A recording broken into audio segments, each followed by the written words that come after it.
I can't remember being a baby, and I put that down to it being boring. Because you only remember the good things. You can't remember your birthday! No, it's you remember the good things in life, don't you? I'm quite happy. I can sit down for a good hour or so and just think back and go, oh, that was good. When was the last time you reminisced? Well, my mum and dad have been round, haven't they? So, been reminiscing a lot. Yeah. What were you thinking about? We were just chatting about Tic Tacs. One of the great memories, yeah. The happy memories. No, because you see, here's the thing. You're saying how that woman changed when she'd had her head caved in. He never said that. What did you... Well, the brain accident. Yeah, brain accident, yeah. The Tic Tacs. Now, I used to love them. Yeah. When I was younger. Yeah. My dad got a load of them. What, this year? No, years ago. Years ago, Years ago when I loved them. I said, I love Tic Tacs, me. Yeah. He met one of his mates. You didn't nick him from the sweet shop? No, that's what he we knew did, some mate who could get his hand on a load. Right. And he must have got about 30 crates of Tic Tacs. 30 crates of Tic Tacs? Honestly, we'd have about 24 on each crate. We got them, stuck them in a cupboard under the, just in the kitchen in the corner. Yeah. Now, I worked my way through about 6 crates. I was quite happy. In how long? I don't know, in about 2 weeks, 3 weeks or something. Right. And then after that, I'm getting sick of these. Right. Yeah. You were minty fresh, but you were sick of lovely them. fresh breath. Yeah. Yeah. But I mean, I haven't got that much more to tell you about it. It's just... Sorry, whoa. Bear in mind, this was something he was recently reminiscing with his parents about. They were sat around, and we've already learned up to an hour could go by reminiscing. Sat around for an hour, talking about the I've already Tic run Tac out of saga. responses. I've got nothing to say about that. Opinion. I was nearly going to say, what do you do with the empty little flicky Tic Tac boxes? Yeah, but then you realise that that's utterly dull and boring. Well, and I was struggling. I don't know what this anecdote is, other than a bloke. Other than you said your dad, I like Tic Tacs, mate. He went, all right, I talked to Albert. Albert, you got Tic Tacs? I've got 30 crates, if that'll do. Yeah, yeah, bring him round. Put him under cupboard. He's got through 12 crates. What's his breath like? Fucking lovely, but he's been sick all over the cunting place. Oh, do you want some more? No, of course we fucking don't. You'll talk about that in a few years' time. Of course we will, for about a fucking hour. No. And then we bring it up in an audio book. But I think that's how we got onto it, because even though I tried to get rid of a load, I used to give them to mates, take them to school, say, have some Tic Tacs. You can have them for free. We used a load in the cat litter tray. No, you didn't. We did. It was just ways of getting rid of them. Jesus Christ! Sort of freshy smell, isn't it? Well, That's it's the same amazing. sort of condensity in that, isn't it? Condensity, it is the same condensity. Yeah, so I got rid of them like that. And then the weird thing was, even though I'd got shut of them all, you'd be backing up and you'd always hear one ting its way up the tube.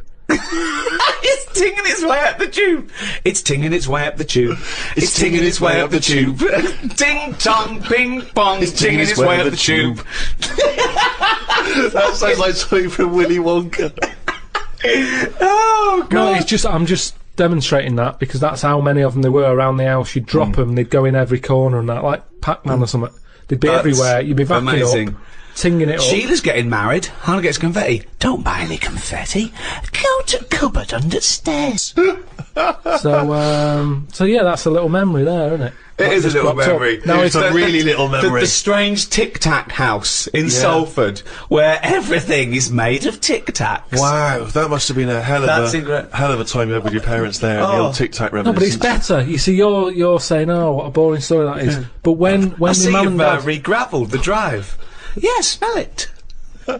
suck the drive if you want.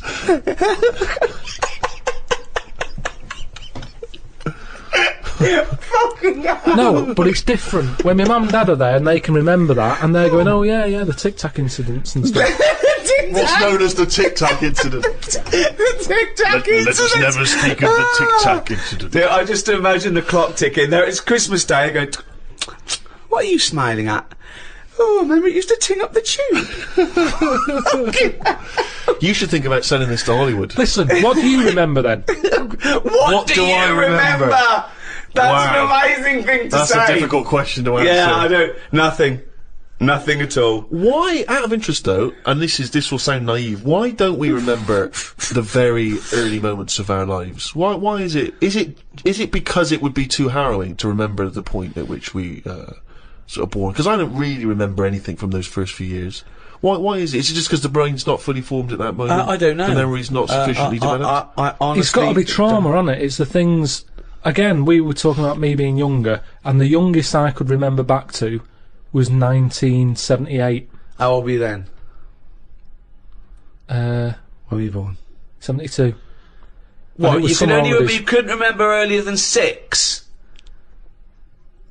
You can remember back to about 2 or 3, most people. What? No way. No way. My mum and dad don't even remember them. Because you're not doing anything. This is what I'm saying. My mum and dad don't even remember me then. That's amazing. Because they pinpoint They remember things. all the Tic Tacs they've ever eaten. Yeah. Do you remember when Karl was 6? Of course I do. 5? Yeah. 4? Yeah. 3? No. 2? No. Because you're not doing anything, are you? My mum and dad don't even remember me then. And it's weird. I remember must have been about 2 sitting on a potty surrounded by Lego. I remember that very strong image I have of that.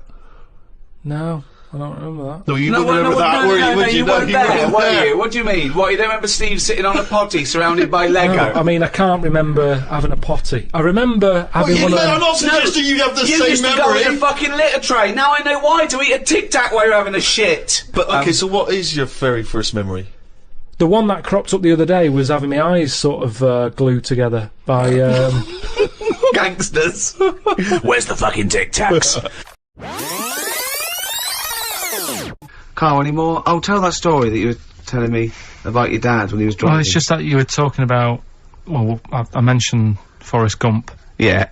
And the Forrest Gump types. When my dad was when he was a taxi driver... Yeah.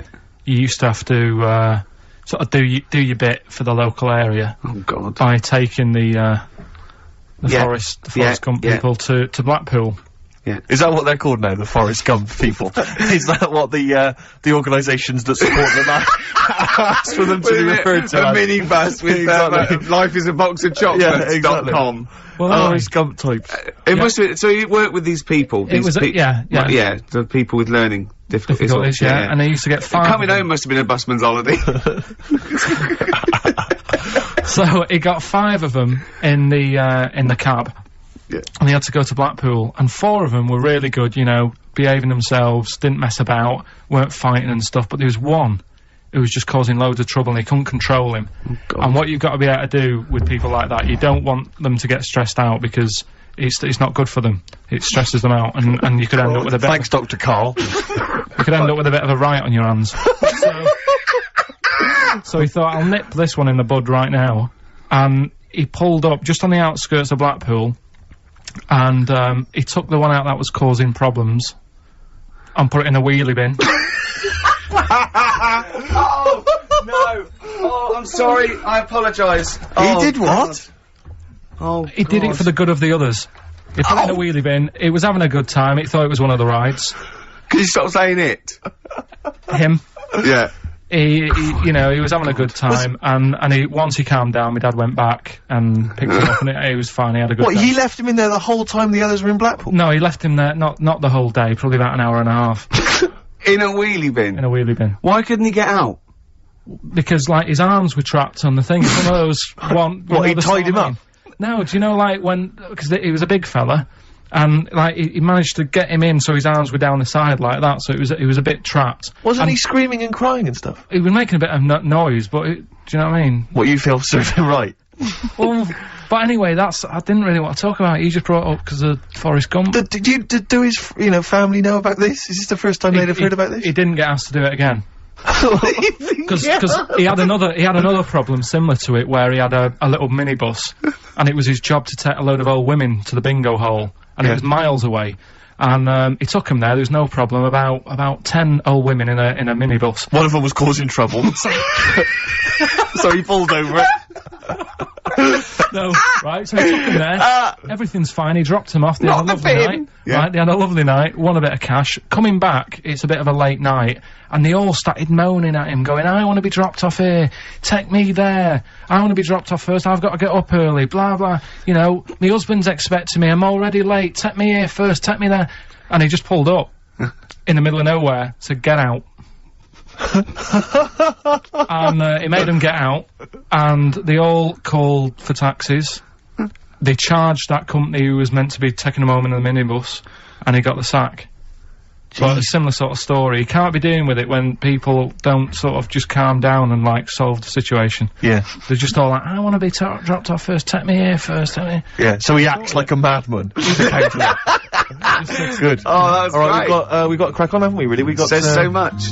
Yeah. Yes, Nick Drake, a song for the ladies this week from the album Brighter Later, At the Time of a City Clock. That's Goodbye. it. Yeah, Goodbye. see you next time. Bye.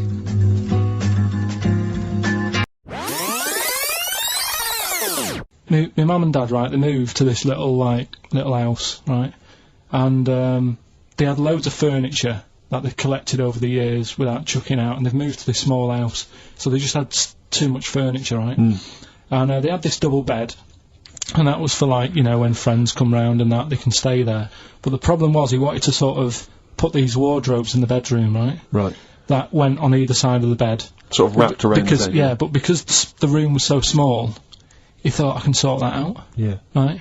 And he sawed the bed. He sawed the bed?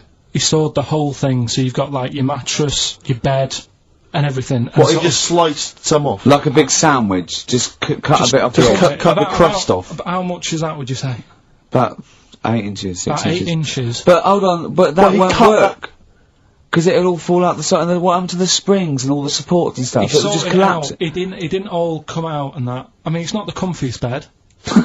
but the weird thing is, he did it, and even though it's only like that 8 inches or whatever, it totally ruined it. It's Yeah. like, Well, of course it would. no, but what do you think I mean? I don't mean it ruined it as in it looks a mess. No, it would have been uncomfortable. Not even that though, just the fact it's that little bit shorter. It's like, God, for 2 people, this is hard work now. This is like, you haven't got enough room, even though it's only 8 inches. Why did he build the wardrobes first, without measuring, putting the... I think he did all that, and then thought, oh, it'll easily fit in there, and it didn't, so he had to sort of saw a bit off the bed. But it's just weird how only 8 Did inches... he use one of those electric saws? Yeah. And there That's was just, amazing. presumably there was just kind of What sort did of it- material and wood just flying everywhere. What did he do with the legs? Did he have to move the legs in a bit? He moved the legs. Looking at it, right, once it's got like the quilt on it and everything, you wouldn't know. I was like, Sure. yeah, that's alright, you've done a good job. Yeah. And I went to bed at night, he's like, you know, sleep well. Got up in the morning after having about 45 minutes sleep and said, something not right with that. Yeah. And he You goes, "What do really are mean?" your father's son, aren't you? I said, There's something not I said, right it's with not that. right. And he said, oh, well, I said, what have you done? It doesn't seem the same. And he said, oh, I had to shorten it, sort of thing, you know, to fit in the gap. I said, well, I can't sleep in it. I said that, and there was a big kerfuffle. My mum was saying, look, you have our bed then, and we'll sleep in that one. And my dad was like, sod that, Yeah. Yeah, it's ruined. you know. Some idiot cut it. So, there was a big debate going on about where we should sleep, and I was saying, look, you know, I only come and see you, like, every couple of, you know, probably once every 6 months. I'm not being funny, but next time we go home, can I film it? Just for, Channel 4 or something. Well, you know, I mean, the Osbournes is not on at the moment. The Yeah, I know. Pilkingtons. Be- Now that would be extraordinary. oh, can we film it? That's brilliant. Is anyone from Channel 5 listening to this show? Or Bravo. Yeah. The Pilkingtons. Weird, though. Weird. Play a record? What do you want to play? Do you want to play, do you fancy playing something of yours? What, have we got I anything? don't know, something that was sent in to you, maybe? Oh yeah, no, I'll tell you, yeah, I'd like to play this. Yeah, Bronze Age Fox. Band from Bristol, my neck of the woods. Always play the working, tune, Karl, play the tune. always working. He's Play the always tune. working. He's on the ball. He's on the ball. He's on the Bobby ball.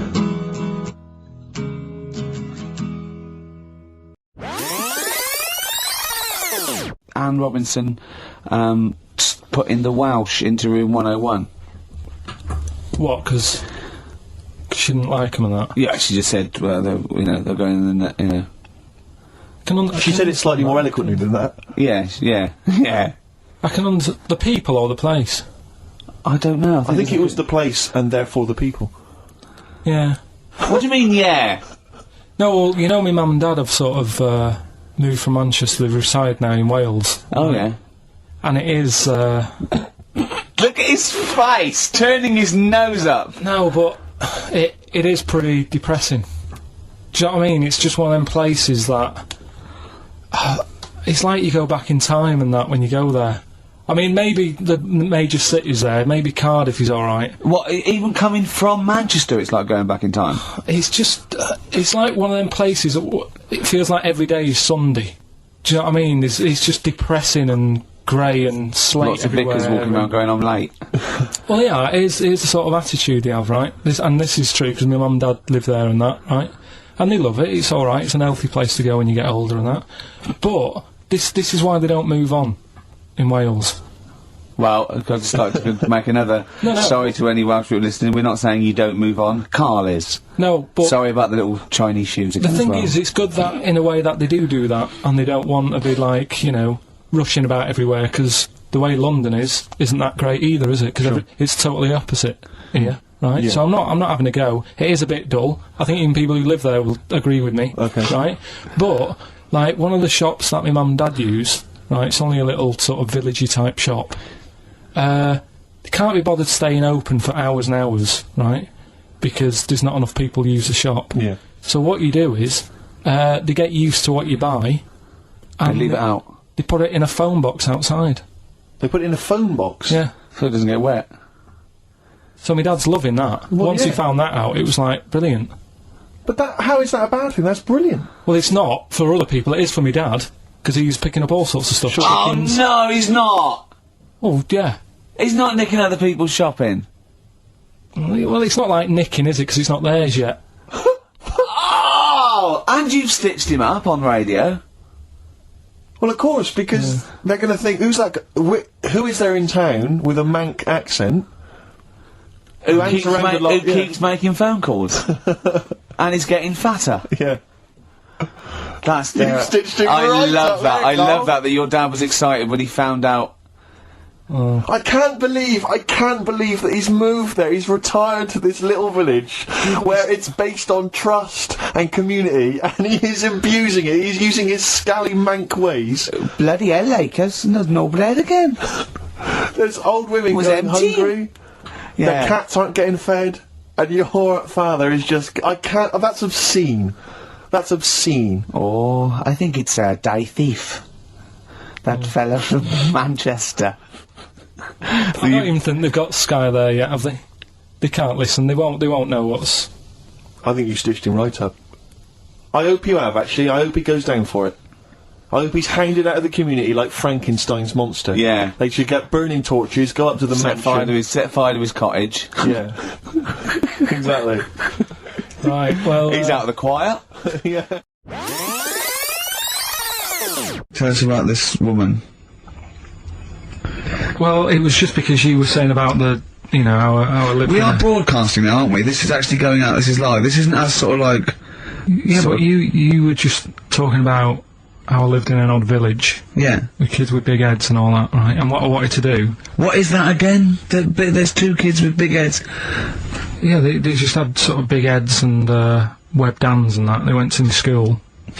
And when I spoke to my dad the other day, because I'm going to see my mum and dad tomorrow. Oh yeah. So I said, have we got any school photographs with the big-headed kids in? And he said, no, nobody bought those sort of school photos because they were in it, so he was always a bit ruined. But I said, well, no, he said sales were, you know, because he obviously talked to other dads and stuff like that. And he just said, oh, no one bought them. But anyway, so... I would love them! Yeah! That's why I'd buy them. Yeah, but I wouldn't stand out, would I? If it's on the mantelpiece. Yeah, well... So, but anyway, so I was talking about, you know... When you say they had big heads, what do you mean? Do they look like someone from Doctor Who? They were just quite big. But they weren't related? No. So why did two blokes with big heads and webbed feet? I lived in a weird area. There was a chemical plant close by. I can't believe you've never told us that before. That explains a lot. Not just the freaks in your neighbourhood, but... No, there was loads of weird stuff going on. There was this, like I said, there was this woman who used to, like, live in one of the council flats, right? And, she had a three-wheeled, sort of big... What do you call it? Three-wheeled son. He was the weirdest bloke we ever knew. Well, they call it like a big tricycle, but for an adult rather than one for a kid. It was a big one. It wasn't a motorbike, though. It was a... No, it was a push bike thing. Yeah. And she used to sort of ride down the road with a fella sat in the basket on the back with his like legs dangling over, and they'd be going to like the pub and what have you. Was it a different fella each time or the same one? Yeah, little sort of bald-headed fella. Sure, it wasn't collection for like organs and things. Bring out your ill, and then people just throw Grandad just in the back and go, right, we get £4 for Grandad. But she's got a lovely pair of testicles on him. They're very low, but they're bring out your dead or nearly dead. She used to pick on her husband quite a lot. They'd be in the pub and what have you, and they'd be sat by themselves, but she'd always be sort of, you know, having a go at him, moaning at him, sort of pushing him about and that. So my dad and his mate, right, they went round to their house, knocked on the door, she answered, and he said he was a copper, right? He said, you know, Detective Pilkington, gonna come in and have a word. So I'm just going to make a note of impersonating a police officer. For the good, he went in and sort of said, "Now I've heard, superhero. I've heard, you know, you picking on your husband a lot. Yeah. We'll be keeping an eye on you. Do it again, and there'll be trouble." And she backed off after that. She was all right. And how was the husband? Was he still in the basket though? Was he allowed to ever sort of like ride up front with her, or was he just always in the basket? It just she'd sort of stopped picking on him in public places and stuff. That's like good. That. You can't get done, can you, just for doing that? I think impersonating a police officer. Well, you probably did. There was no gain. I think you can't impersonate a police officer full stop, but I think they'd probably be lenient on him that he was. You know, but let's face it. He's not going to be caught because why would anyone know? But it's not like his son's going to say it on a radio station, is it? And stitch him right up. Is this something you did generally? Kind of a little bit of like vigilante work? Just whatever. And his mate, just you know, if they saw something going on, they go, "What can we do? What little scam can we do?" Or whatever. That's fantastic. That is brilliant. Right. Okay. Coming up, Knob News.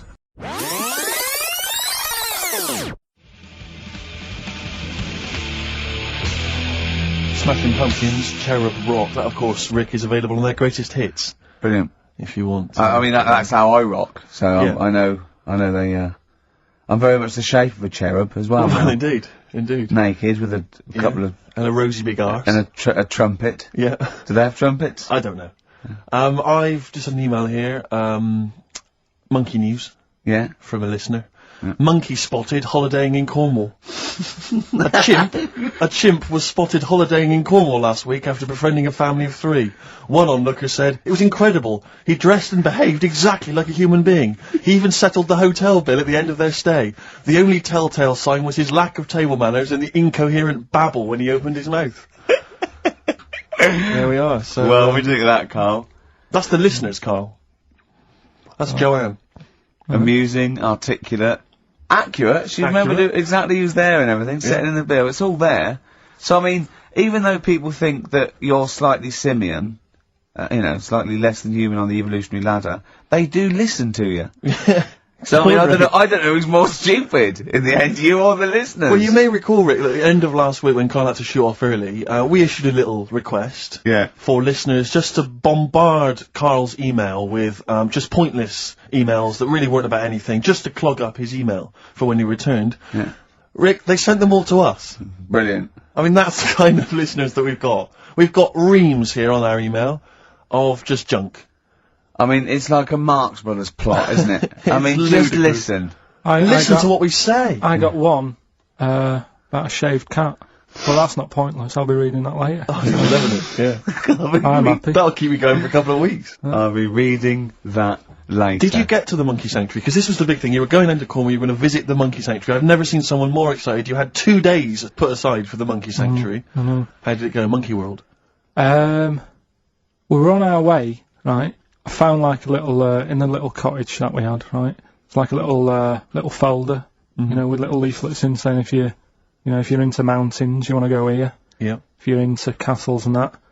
Little monkey on the leaflet, right? So I thought, I'll be needing that. Took that out, made sure that's safe and that, right? We get in the car, getting ready to go. My dad says, "Where is it?" I look on the back. It's in a place called Low or something like that, right? Yeah. So, we're on our way. Can't believe me luck. It's going to be a great day and all that. Yeah. And then, start looking at the leaflet. right? And noticed didn't have any chimps there. Yeah, it's not Monkey World. It wasn't a monkey world. Well, what was it called then? Something like Monkey Town. yeah, it was just it had like woolly monkeys in it. That's what. It had what? Woolly monkeys. What are woolly monkeys? Those things, Johnny Vegas off the advert. Right. Loads of them. They're dumped now since ITV Digital went under, so they just put them in a cage. I don't understand. They're woolly. They're like they're sort of like little fluffy little baboon type things. Woolly monkeys. I mean, it's not your chimp. It's not your classic chimpanzee. So did the car screech to a halt? It was like it was like the mission in Armageddon. I just said abort. We're on the way back. So how far had you got before you bothered to read the leaflet? Probably about 5 miles away from where we were. So what did you do with yourself? You must have been distraught. They broke down and then they heard banjo music. No, we went to a sort of an amusement place. Arcade. I'd love to see you in that. What, with putting those coins in, so it has to roll down, and they go flat, and then an arm pushes them. There was one of them. Really? But I spent years on that when I was little. Well, there's a new one. I can't be bothered explaining it, but it's a con. We went to this place, right? My mum and dad had been there before, and they said, you'll love it, it's brilliant. It's got like a war bit in it. A war bit, right. Yeah, like, because they know I'm into tanks and stuff. Yeah. So you'll be loving that. So, sorry, I didn't know you were into tanks. No. Well, they're alright. Brilliant. He's gone from one of his childhood passions to they're alright. I know, yeah. Go on. And, but it was awful. I mean, my mum and dad had been there before, and he said, no, you'll love it, but it was like a really miserable day. Sure. Right? All the rides and that were broke. Yeah. Broke! It just reminds you of Manchester. My dad just ended up, he was more interested, there was a really fat family there. Well, presumably he was breaking into the machines, trying to scoop off the cash. I like the fact that those poor fat family were going, why are those people looking at us? Yeah. Oh, do you want to ride one? No, but we're not a ride. They were massive, and he just like, look at the state of that. A whole family. Yeah. Just, fat. Bloaters, yeah. No, but he doesn't, because fat, there's no need for it, is there? And he was really like, oh god. And then he wanted to follow them into the House of Mirrors to see what they look like. But my mum had got bored. She went off to buy a little Snow White figure. She couldn't believe her luck. It was only $2.99. Yeah. She thought it was going to be really expensive. Sure, so she bought one of them. Yeah. So she enjoyed that. And then my dad says, come on, we go in. It's rubbish, this. But the fat family wouldn't let him play with them. So he just said on the way home, he said, I can safely say that I never want to go there again before I die. So that was that.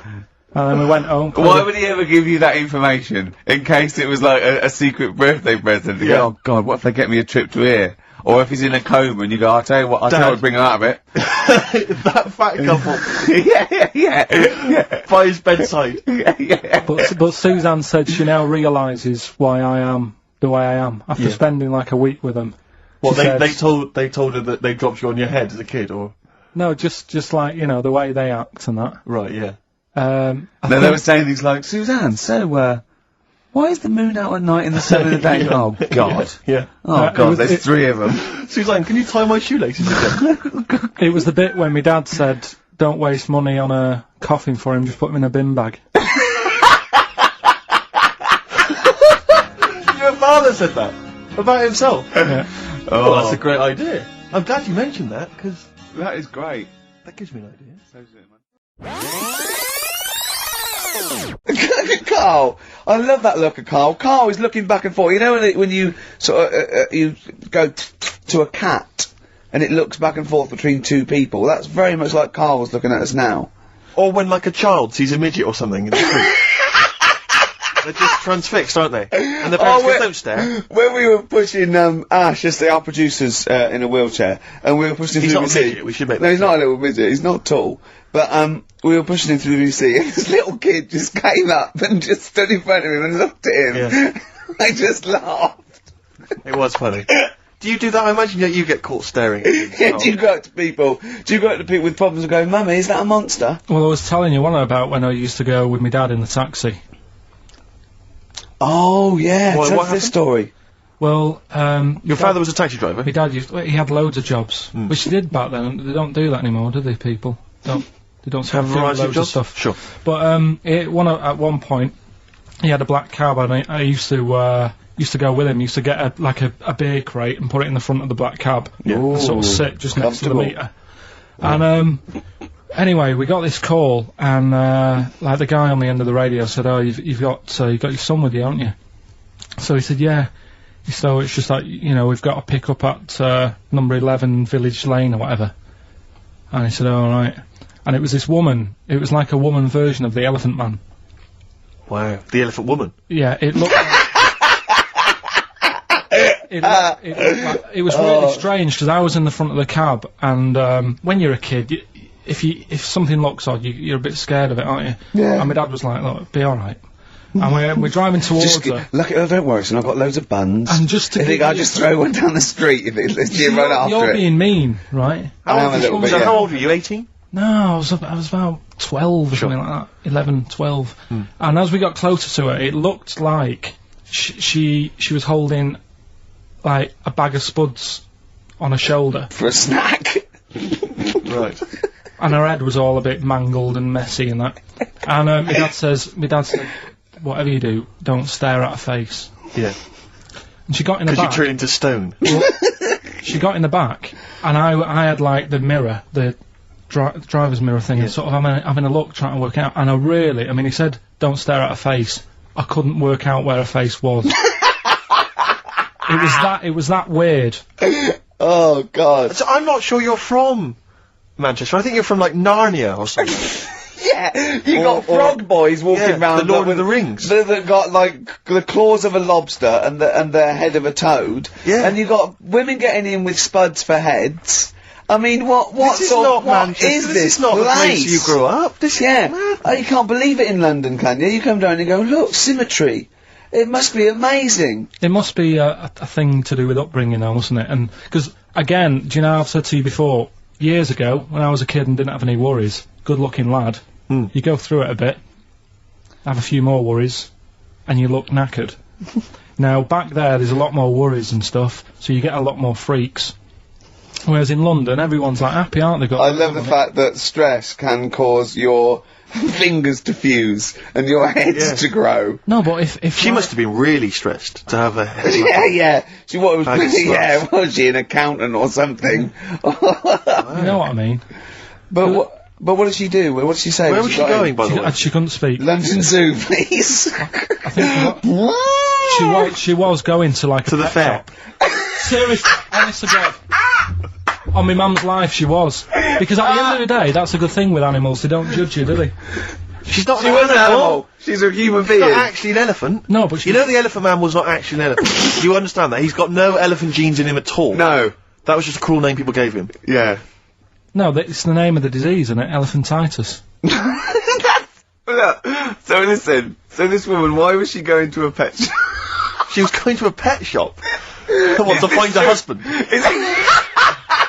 Is this true? No, it is true, yeah. Oh, God. I'm not taking the mickey, because it must be really bad. Of course it is. Carl, I we need to haven't. ask. I'm going on to you today about cutting myself shaving. Yeah. I was going on about that. To think that she's probably not alive now, but to think, But you're saying you're going to say this is a worse problem than a little cut shaving, aren't you? yeah. Yeah. Do you know what I mean? I The think you're things right. that Carl, you worry about. there's a couple of key questions I need to ask. One, if she couldn't talk, Yeah. how did she tell your father where to drive it? Did she have it Probably written on got a some note? help Did she for that, point haven't with her nose? Yeah. Right, this has got silly. Pick your song. But and also, finally, where did you say she lived again? It was like in a village, a little small village. Right.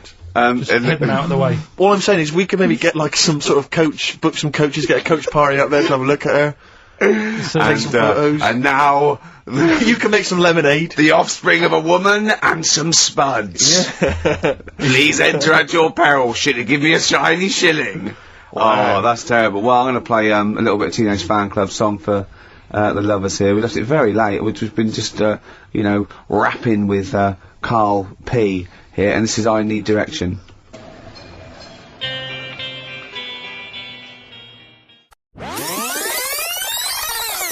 I mean, my dad, right, he can, like, put windows in his house. Yeah. Do plumbing. He should, it's dark, isn't it? He's done that first of all. Right, So he can do what? He's got a multitude of different jobs. Yeah, he can do all sorts, do you know what I mean? If there's a problem in my flat, I can call him up and say, you know, this isn't working, what should I do? And he'll say, like... Is that not brain surgeon? He'll say, oh, fix it. Sure. So what about Monsters Inc.? What do you make of it? It's alright, it is a kid's film, it sort of annoyed... Is it? Okay. I was having, like... what gave that away, do you think?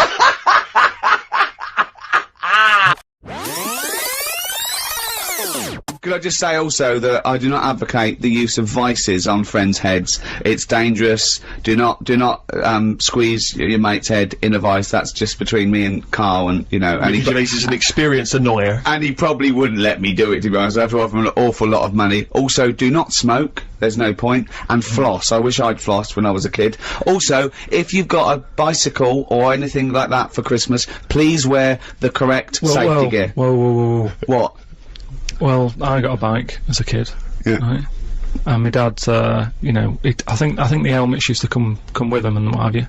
I popped it on, went out on my bike, coming back into the garden. Dad sees me. He said, "Come here." I said, "What?" He said, "I never want to see you wearing that helmet again. You look ridiculous." Karl, have we still got Monkey News? We've got Monkey News coming up. Now, you must be disappointed because you didn't make it to the Monkey Sanctuary, but you still managed to scrape together Monkey News on your holiday. Yeah. That's So I impressive. found some of that. We've got... How do you get so many breaks and holidays? Because you went away with Suzanne's parents. You've just been away with your parents. That's a couple of weeks, 10 days. So that's probably about 3 weeks in all. You had that. You went to Manchester. You had that day off because your trousers were wet. I mean, and I suppose because you've only got one job, and you know I've got a lot more. This is just one of my jobs. But I mean, don't you ever count your blessings? Go, God, thank God, I can have time off. I don't work too hard. You know, I'm not stressed too much. No. It's just all to do with when you do work, do a lot. So I get a lot done. Yeah. What do you mean? I'm always doing stuff. I mean, even though when I was in Cornwall, right, I'm sat there on the grass. I'd love to just sit on the grass. You're too busy. Chill out a little bit. I know, yeah, well, you know. Me dad and Suzanne are playing crib, right? I'd sort of fallen out with him at Your that dad point. and Suzanne are playing Why did you crib. fallen Because out you do with live who? in the 1940s. Yeah, why did you fallen out? Because with crib, have you ever played crib? Yeah. Right, you've got to be pretty good at maths. Sure. You've got to make your cards add up to 15 and all Well, that. yeah, I was just gonna correct you on you've got to be good at maths. Yeah. What, algebra, quantum physics, what? No, just adding up. Adding up to 15. Brilliant. I mean, You can almost do it on your fingers. my dad's, You could in Cornwall. Yeah. but my dad's really good at maths, and like he said, how many have you got? And he always counts his, and it's like 15 2, 15 4, 15 6, 3 for your at, 1 and all that. Do you know what I mean? Yeah. He adds it up really One quick. for his knob. Right, so I was like, right, hang on a minute. And he goes, no, what do you mean, hang on? I said, what have you got? He said, oh, forget it. I said, this isn't fun if you're going to start getting all arsey with me. Sure. So, Get it? Yeah. I love it. But I don't know him, but I'm sure he's just winding you up. His victory is you going, forget it, I'm not playing. throughout my life so far, I've never planned for anything, right? It's just always happened. Yeah. The time, you know what I mean, being in plays at school, never planned it, but when I did it, I went down a storm. It was a that sort of trial, thing. yeah, we all remember that. So, As I remember, you did Little Donkey. did Little Donkey, yeah. And then later, someone was filming at the back. Was it your dad's mate? My dad's mate. Well, Yeah. And on the camcorder, he listened to it back, watched him playing it. His dad says, just off camera, what does he say? I don't want to say it because I'm in charge of the show and I'd be irresponsible. He looks like a right twat. So, And so he gets home, listening, watching that, and then here's his dad just off camera go, he looks like a right twat. yeah, alright, yeah. What are you worried about? Your dad saying that Sorry, on the can I word? just interject, because I'm really worried about this idea of Karl being on MTV, because the problem is that, you know, let's be honest, Rick, I mean, we're getting by the skin of our teeth, aren't we, really? It's Yeah. only Karl that's keeping this afloat. Yeah. And if he gets on MTV and the world sort of gets a sense of him and they understand him, and he won't be ours anymore, we won't be able to control him, it'll be out there, it'll be in the Well, public that's domain. the thing. No, that's the thing. That's the terrible thing, though, isn't it? It's like Karl is my pet, but I realise I've got to release him into the wild. And, you know, because I love him, I know he's got to go free. Sure. But I wanna... It's like Kez. Maybe someone will beat him to death and we won't have to worry. I'll have you on, though. I'll have you on as a guest. Which gets me on to something we've got coming up today. Oh, yeah, he's got a new idea. Yeah? Right. Do you know, like, I've talked about ghosts, and we had that good discussion the other week walking to Piccadilly Circus Station, and I was telling you about ghosts, and you were saying, Karl, don't be an idiot, and all that. Spoke to a woman in the week, done a little interview with her. You've done a little interview? Done a little interview, 2 minutes or so, with a woman who's got ghosts in her house. So, I look forward to hearing that later. That sounds brilliant. Coming up later. Well, I'm gonna play a classic tune now. I've just gone straight for it. I've gone for the jugular. This is Ziggy Stardust by David Bowie. Ziggy Stardust by David Bowie on XFM 104.9. I'm Ricky Gervais with me, Steve Merchant, and Karl Pilkington. Karl's also nervous because you had a bit of shock last week, didn't you? Just a little bit. His dad tuned in. To the show? Yeah. And Karl's never told him that he actually speaks on the show. He just said, I just press the buttons, right? He's kept him from it. You used to do radio before and you never told him, did you? It's because of the little donkey incident. Yeah. When he went along, so... Was that the twat incident? Yeah. And so he's never told him since, but they've promised not to listen, haven't they? Well, my dad said, my mum said to me, don't worry, don't be put off this week, because, you know, I've told him he can't listen, but I hear my dad in the background kinda going, bollocks. So, he might be listening. So that's extra pressure. Plus a camera crew in. I know. You don't like it, do you? This is good training for MTV, because then he can watch you on TV, and what's he gonna make of that? Oh. Yeah. Does he know you're bald? Yeah. You don't keep your hat on when you're with him and say, oh no, I'll just press the buttons. No, it's just, you know, it's like when I was in any plays, I didn't tell him. No. Any sort of parents' evening, I never gave him the note. Really? Yeah. So what did the teachers think? You were just an orphan? No, just on an off chance. My mate's dad spoke to me dad once, I think, and sort of said, oh, you go to school to see how, you know, your kid's doing. Is that what you're talking about? So there's a parents' evening, so he went said, what kid? He went to one, and that's when Mrs. Matthews said I'd never be a high flyer. How wrong was she? Yeah. I think we should call Mrs. Matthews and make her eat her words. Well. She'd turn on to MTV when, I don't know, like their slamming session. Yeah. And they go, that's young Pilkington. He's bald, but it's definitely him. I recognise that woolly hat. Yeah.